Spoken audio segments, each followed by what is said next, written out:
They dragged her off a plane, mocked her ticket, and whispered that she didn't belong in first class. She said nothing until 6 quiet words shattered their future. Because the black woman they humiliated wasn't just a passenger. She was their largest investor. And she came back the next morning to end everything. The flight crew looked confused. The passengers looked away. And Danielle Avery stood alone, dignified, silent, as 2 airport security officers escorted her off the plane she had every right to be on. She hadn't raised her voice. She hadn't violated any rule. She simply took her first-class seat in 2A, adjusted her silk scarf, and powered down her phone. But the murmurs started almost instantly. She probably upgraded with someone else's points. Are you sure she's in the right section? The flight attendant exchanged a glance with the cabin manager. A call was made. And 5 minutes later, security arrived. "Ma'am, we've been asked to escort you off the aircraft." Danielle blinked once. Calm. "What's the issue?" "There's a discrepancy with your ticket," the guard lied.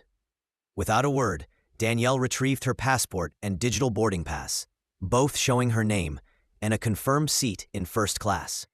It didn't matter. As they walked her down the aisle, phones came out. No one intervened. No one stood. But just before she stepped off the plane, Danielle paused, turned back, and said 6 words that no one in that cabin would forget. "Tell your CEO he lost $5 billion. Gasps, confused looks, nervous laughter. But Danielle didn't look back.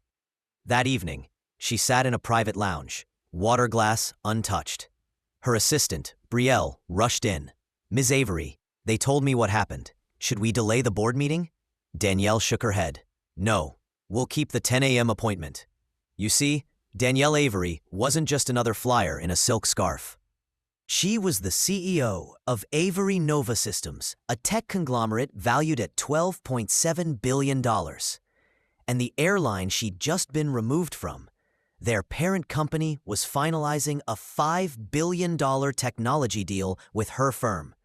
They knew the contract. They didn't know the face. She liked it that way, until now. 10 o'clock a.m. sharp. Boardroom, top floor, frosted glass, nervous suits. She should be here any minute.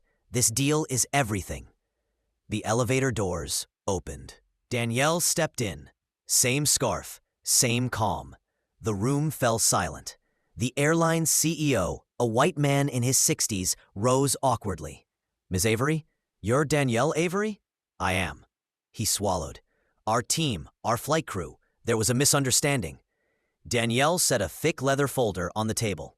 Inside is a formal withdrawal of our investment, full cancellation of the contract, and documentation of yesterday's incident. She leaned forward.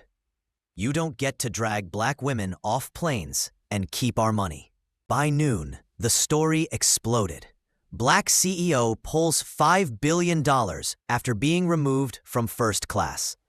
Danielle Avery sends airline into freefall after public humiliation. The airline's stock plummeted. The crew involved were suspended. Corporate PR released a statement. Too late. Within a week, Danielle signed a new deal with the airline's largest competitor, who launched a campaign with her face on it. Tagline: "We don't profile passengers. We welcome them." A month later, Danielle boarded another international flight. Same scarf, same seat. As she passed through the aisle, a young black girl in coach tugged her mother's sleeve. "Mom, is that her?" Danielle stopped, smiled. "Would you like to trade seats?" The girl lit up. The mother's eyes filled. Danielle sat in coach, quietly smiling out the window. Because real power never needs to prove itself. It simply boards, flies, and changes everything. If you believe dignity doesn't need permission to board, stand with her. Like the video, comment, "Power doesn't ask to be seen," and subscribe for more true stories that flip the system.